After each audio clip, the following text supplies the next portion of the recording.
আসসালামু আলাইকুম গাইস। তো আমি গাছ থেকে কেন খাবার দেই, কারণ আপনারা দেখেন যে আমি একটি ঘাটলায় দাঁড়িয়ে আছি। এই ঘাটলাটি হচ্ছে আমাদের ব্যবহারের ঘাটলা। তো এখান থেকে খাবার দিলে মাছ ঠিকমতো খেতে পারে না, কারণ এখানে যে ছোট ছোট গাছগুলো আছে, ঝোপঝাড় আছে, এই খাবারটা বাসা খাবার, তো তাই এই খাবারটা এই ভিতরে চলে আসে, যার কারণে মাছগুলো খেতে পারে না।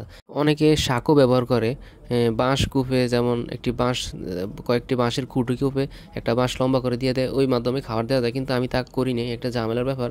যার কারণে আমার এখানে একটি ছোট গাছ আছে, জারুল গাছ, এই গাছের মাধ্যমে খাবারটা দেই, যেখানে উঠতে খুব সহজ। এবং মাছের, আমি এখান থেকে সব দেখতে পারি যে মাছ কীভাবে কী করতেছে, আছে কোথায়, কতটুকু খাবার পড়তেছে, মানে কেমনি কি ইন টোটাল সব কিছু এখান থেকে দেখা যায়। আর আমার কাছে এই বিষয়টা ভালো লাগে যেখানে আমি একজন নতুন উদ্যোক্তা, তো বুঝতেই পারতেছেন একটা আনন্দের বিষয় গাছ থেকে মাছকে খাবার দেওয়া। তো এখান থেকে আমি প্রতিনিয়ত মাছকে খাবার দেই। তো ওই যে দেখতেছেন মাছ চলে আসছে খাবার দিতে না দিতে, কারণ এখানে মাছ খাবার খেয়ে অভ্যস্ত আছে।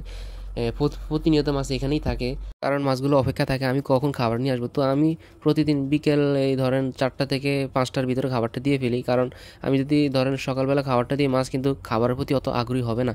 কারণ মাছটা যদি খালি পেট থাকে সকালে, তো মাছটা অন্যান্য খাবার খেতে আগ্রহী হবে।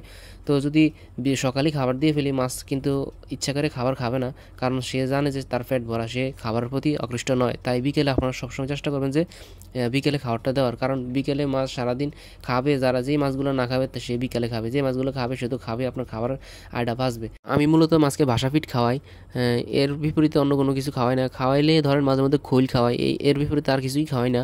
তো মাছকে বাসা ফিটটা খাওয়াই এই কারণেই যে মাছের গ্রোথটা যেন ঠিকমতো আসে, কারণ 1 বছরের টার্গেটে আমি এই পুকুরটি চাষ করতেছি, দেখি 1 বছরে আল্লাহ তাআলা আমাকে কী দেয়। কারণ আল্লাহ বলেছে, তুমি চেষ্টা করো, রিজিকের মালিক আমি আল্লাহ, তোমাকে আল্লাহ আমি নিজ হাতে দিয়ে দেবো ইনশাআল্লাহ। তো আমি ওই সর্বপ্রেক্ষিতে আমি চেষ্টা করতেছি, আপনারা দোয়া রাখবেন যেন আমি অনেক দূরে গিয়ে যেতে পারি। তো গাছ থেকে এখন নেমে যাচ্ছি, কারণ গাছে বেশিক্ষণ থাকতে পারতেছি না, রৌদ্র অনেক। তো শেষ বিকেল, তো এখন একটু রৌদ্রের তাপটা বেশি পড়তেছে, তো কি করার আর। তো এই গাছেই উঠে আমি মাছকে খাবার দেই। আর আপনারা যারা নতুন উদ্যোক্তা আছেন, যদি ছোট এরকম একটা গাছ থাকে, আনন্দের সহিত খাবার দিতে পারেন, এটা একটা আনন্দের ব্যাপার আর কি। আর ভাই, আপনার যদি একটি পুকুর থাকে, অবশ্যই পুকুরের প্রতি যত্ন নেবেন, কারণ যত্ন ছাড়া কোনো কিছুই হয় না। আমার ভিডিওটি যদি ভালো লাগে, অবশ্যই চ্যানেলটি সাবস্ক্রাইব করবেন এবং ফেসবুক পেজটি ফলো দিয়ে পাশে থাকবেন। দেখা হবে অন্য কোনো ভিডিওতে। আসসালামু আলাইকুম রহমতুল্লাহ।